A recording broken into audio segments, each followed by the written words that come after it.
बिस्मिल्लाहिर्रहमानिर्रहीम। अस्सलाम वालेकुम माय यूट्यूब फैमिली, कैसे हैं आप? उम्मीद करती हूँ सब खैरियत से होंगे। आज जो मैं रेसिपी शेयर कर रही हूँ आपसे वो है नमकीन रोश। ये बीफ का मैं बना रही हूँ, आप मटन में बनाएं। असल तो इसकी रेसिपी मटन की है और दुम्बे की है, तो मगर ये मैं आज बीफ का बना रही हूँ। तो देखते हैं ये बीफ में कितना मज़े का बनता है। जब अगर आप ये रेसिपी बनाएंगी तो आपको बहुत मज़ा आएगा। ये कम मसालों के साथ हम बनाएंगे तो बड़ा जूसी और मक्खन मलाई जैसा ये नरम होगा कि आप जब इसको खाओगे तो ये मुंह में फ़ौरन घुल जाएगा, तो बहुत टेस्टी होगा। तो आए चलते हैं रेसिपी की तरफ। मैंने एक प्रेशर लिया, मैं इसको प्रेशर कुकर में बनाने लगी हूँ। तो अगर आप ओवरनाइट बनाना चाहती हैं या खुले बर्तन में बनाना चाहती हैं तो आप 2-3 घंटे के लिए बना सकती हैं। मैंने इसमें हाफ़ कप ऑयल का ऐड किया और एक जो चम्मच मैंने भर के बड़ा खाने वाला जो है इसमें मक्खन ऐड किया है। अगर आपके पास मक्खन नहीं है तो आप इसको स्किप कर सकती हैं। अब हम मक्खन को और ऑयल को गरम करेंगे। मक्खन को जो है हम मेल्ट करेंगे, चम्मच के साथ हमने इसको मेल्ट करना है। मक्खन हो गया हमारा मेल्ट, तो अब हम इसमें 1 चम्मच अदरक लहसुन का पेस्ट पिसा हुआ डाल देंगे। अब हम इसमें चम्मच लाएंगे और अदरक लहसुन के पेस्ट को हमने सिर्फ इसका कलर चेंज करना है। हमने इसको ब्राउन और गोल्डन बिल्कुल भी नहीं करना।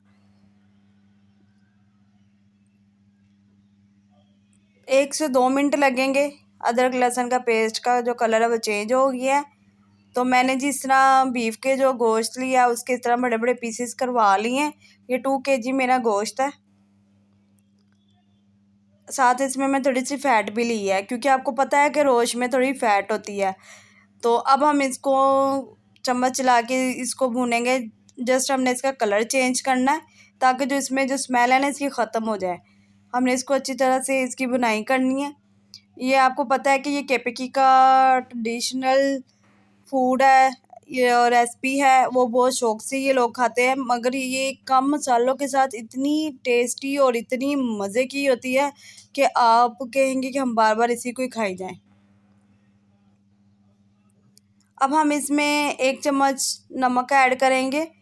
कलर इसका चेंज हो गया थोड़ा सा, तो अब हम नमक ऐड करने के बाद इसमें चम्मच लाएंगे ताकि नमक को अच्छी तरह पूरे जो गोश्त है उसमें मिक्स हो जाए। अब हम इसमें 1.5 कप जो है पानी का ऐड करेंगे। 1.5 कप हमने पानी का ऐड करके प्रेशर का ढक्कना लगा के इसको तकरीबन हमने 1 घंटे के लिए लो फ्लेम पे हमने पकाना है। लो फ्लेम पे इसलिए पकाएंगे कि ये बहुत मज़े का और बहुत अच्छी तरह से गल जाएगा और हमारी जो रेसिपी है ना वो बिल्कुल रेडी हो जाएगी। ये देखिए 1.5 घंटा हो गया तो हमने ढकना उतार दिया है। तो ये देखिए माशाल्लाह हमारा गोश्त इतना ज़्यादा अच्छा गल गया है कि आप आसानी से इसे तोड़ सकती हैं। तो हमने गोश्त को अलहदा कर लिया था, जो इसका थोड़ा सा पानी था वो हमने दूसरे बर्तन में डाल के उसको हम खुश्क करने लगे हैं। तो ये हमने 10 टमाटर लिए थे। इस तरह हमने उसका छिलका उतार के उसको इस स्लाइस में काट लिया और ये हमारी 20 हरी मिर्च थी, हमने इसको दरमियान में इस तरह कट लगा लिया। अब हम इस पानी में इनको ऐड कर देंगे ताकि ये भी साथ साथ गलती जाएं।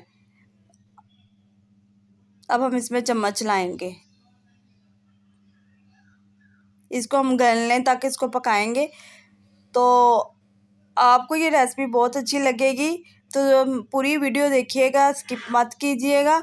ये देखिए मैं आपको बताना चाह रही हूँ कि हमारा गोश्त ये देखिए इस तरह का गल गया हुआ है।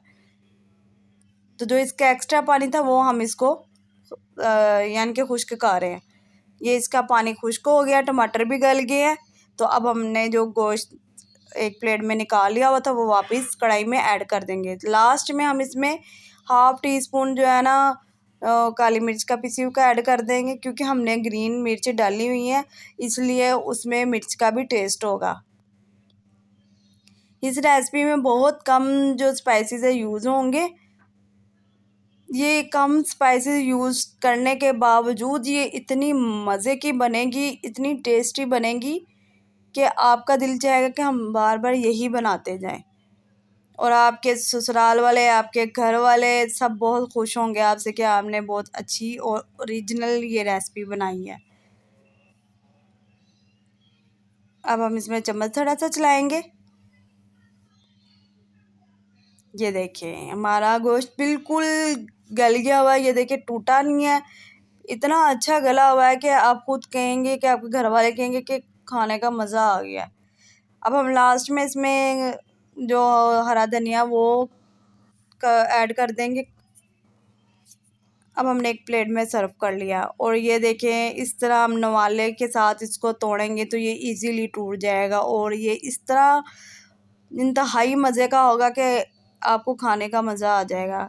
तो आपकी फैमिली सारी खुश हो जाएंगी। अगर आपको मेरी रेसिपी अच्छी लगती है तो मेरे चैनल को फटाफट सब्सक्राइब कर दे, लाइक कर दे और बेल आइकन के बटन को लाजमी प्रेस कीजिएगा ताकि मेरी हर आने वाली वीडियो का नोटिफिकेशन आपको मिलता रहे।